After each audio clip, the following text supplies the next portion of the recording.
Box office దగ్గర అన్ని చోట్ల ఎక్సలెంట్ కలెక్షన్లతో దుమ్ము దుమారం లేపుతున్న టాలీవుడ్ పవర్ స్టార్ పవన్ కళ్యాణ్ నటించిన ఓజీ మూవీ తెలుగు రాష్ట్రాల్లో అన్ని చోట్ల సాలిడ్ కలెక్షన్లతో లాంగ్ వీకెండ్ ను అందుకోగా నైజాంలో మాత్రం ఎక్సలెంట్ రికవరీని ఇప్పటివరకు సొంతం చేసుకుని మాస్ రచ చేయడం విశేషమని చెప్పాలి. ఓవరాల్ గా నైజాం ఏరియాలో సినిమాకు 54 కోట్ల రేంజ్ లో వాల్యూ బిజినెస్ సొంతమైంది. కాగా రికార్డు లెవెల్ ప్రీ బుకింగ్స్ తో సెన్సేషన్ ను క్రియేట్ చేసిన ఈ సినిమా ప్రీమియర్స్ తోనే సాలిడ్ స్టార్ట్ ను అందుకోగా తర్వాత మొదటి రోజు 24.45 కోట్ల రేంజ్ షేర్ ఓపెనింగ్స్ ని దక్కించుకొని సెన్సేషన్ ను క్రియేట్ చేసింది.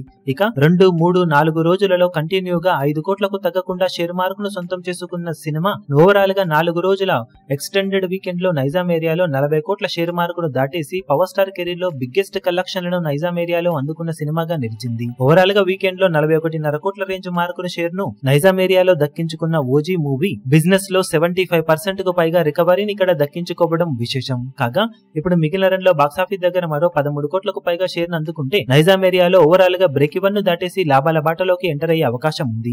వర్కింగ్ డేస్ లో డ్రాప్స్ ఉండే అవకాశం ఉన్నప్పటికీ తిరిగి వీకెండ్ సమయానికి అన్ని చోట్ల మంచి జోరును సినిమా తిరిగి కొనసాగించే అవకాశం ఎంతైనా ఉంది. ఓటీలో దసరాకి రిలీజ్ అవుతున్న ఇతర సినిమాలు ఉన్నప్పటికీ కూడా ఓజీ సినిమా సెలెక్టెడ్ సెంటర్స్ లో మంచి జోరును కొనపరిచే అవకాశం ఎంతైనా ఉందని చెప్పవచ్చు. మరి లాంగ్ రన్ లో నైజాం ఏరియాలో సినిమా బ్రేక్ ఈవెన్ ను దాటేసి ఎలాంటి లాభాలను అందుకోగలుగుతుందో చూడాలి. ఇప్పుడు ఈ వీడియో మీకు నచ్చినట్లయితే లైక్ చేయండి, షేర్ చేయండి, ఛానల్ ను సబ్స్క్రైబ్ చేయడం మాత్రం మరవకండి. ఏ చిన్న అప్డేట్ ను మిస్ అవ్వకూడదు అనుకుంటే బెల్ ఐకాన్ ను ప్రెస్ చేయండి.